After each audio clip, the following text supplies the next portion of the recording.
You know, when I look back on this year, it honestly feels like the most transformative year I've ever had in this field. I've helped more people open nurseries than any other year. I've supported people through the hardest moments of their journey, and I've watched people go from doubting themselves to becoming nursery owners. And there were some big lessons in all of that for them and for me. And today I want to share the biggest things I've learned from supporting nursery owners this year, because if you take these lessons into 2026, you might surprise yourself with what you're capable of. I've seen incredible success stories, and I've seen people get stuck in places they didn't need to. So let's break down what worked, what didn't, and what you can take into the new year to move faster, smarter, and more confidently. We're going to talk about what helped people succeed, the mistakes that slowed them down, what surprised me, my own growth as a mentor, and what I want you to focus on for 2026. So let's get into it. But before we get into all of that,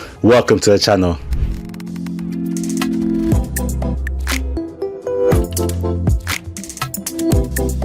Welcome to the channel Open Nursery with myself, Kurt Liania, where I support people to open, run and grow their own nurseries. But this has been my busiest, most rewarding year since I started doing this work. And honestly, the real privilege has been watching people who didn't think they could ever open nursery, people who doubted themselves, people who were scared, actually open their doors, pass Ofsted and welcome their first children and begin to change their lives and others. It's been emotional, inspiring and educational for me too. So let's talk about the lessons that came from it. My biggest lesson without question is this: the people who succeeded this year weren't the most confident, they were the most consistent. Some of the people who opened nurseries this year started with no childcare experience, no business experience, no confidence and no idea what Ofsted even expected. But one thing they did have was consistency. They showed up, they listened, they took one small step each week, even when they were scared. And that beats talent, it beats confidence, and it beats experience every single time. When I think about the people who did well this year, none of them had it easy, none of them breezed through the process, and none of them felt 100% ready, but they kept going even when it was hard, even when they didn't see a way forward, and eventually they made it. So if you go into 2026 with one message from me, it's this: you don't need confidence to succeed in this, you just need consistency.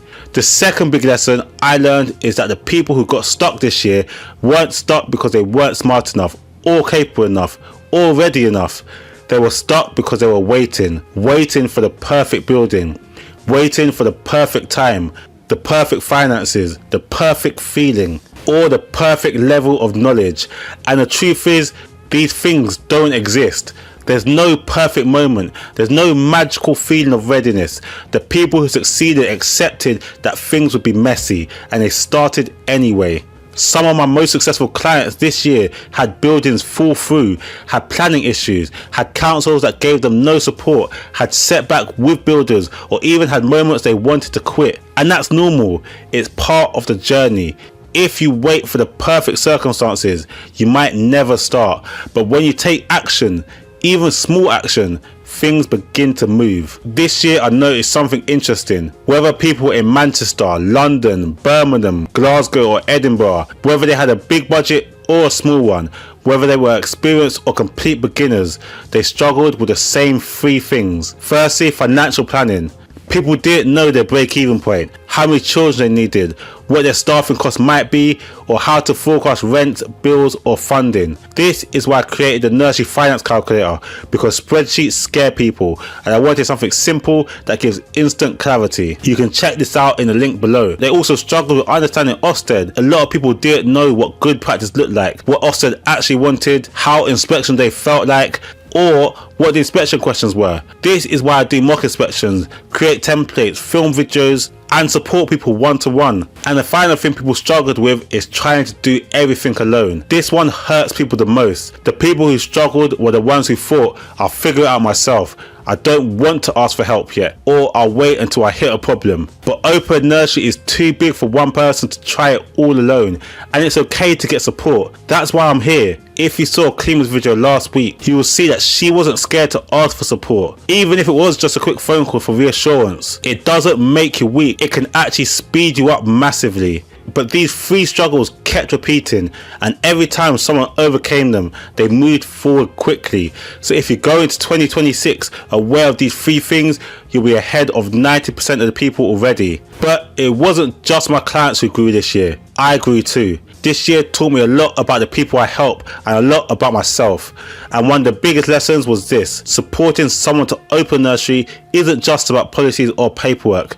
It's about belief. Believing in people before they believe in themselves, seeing their potential before they see it, and helping them navigate their doubts, their stress and their fears. And honestly, it's made me step up. I've tried to improve everything based on what you need. This year, I've updated and upgraded the full 6-month nursery course. I've added the nursery finance calculator so anyone can plan simply. I saw people with smaller budgets wanting to start a career in childcare and starting as a childminder, but using agencies who charge high fees. So I created a childminder course so people can enter the field without being taken advantage of. I also launched a business mentorship package for more affordable support.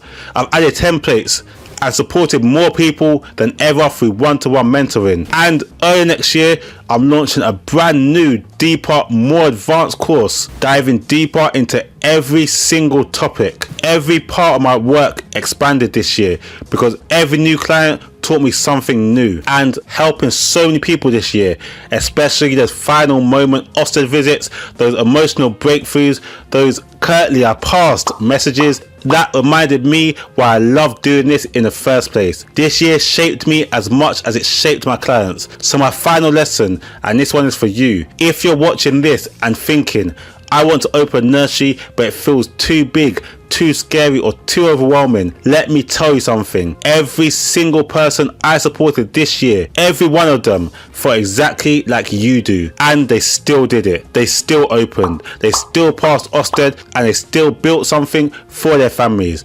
So if you take anything into 2026, take this: your nursery is not a dream, it's a plan waiting to be started. You don't need thousands of pounds, you don't need endless experience, you just need guidance, focus, consistency, and the courage to take the first step. 2026 can be your year, but only if you start. This year reminded me how life-changing this journey can be for the people who open nurseries, for their families, for their community, and honestly for me too. Every time someone sends me a message saying they've passed, or that the nursery opened, or that they just welcomed their first child through their door, it genuinely means the world, and I'm grateful I get to be a part of that. So if you want to continue this momentum into the new year, reach out to me, take the first step, drop me an email or book a short consultation. It will give you the clarity and confidence going into the new year. Make 2026 the year you make this happen, and you don't have to do it alone. I'm here to guide you step by step. But thank you for an amazing year. I want to thank you for watching, wish you a happy new year, and I'll see you in the next video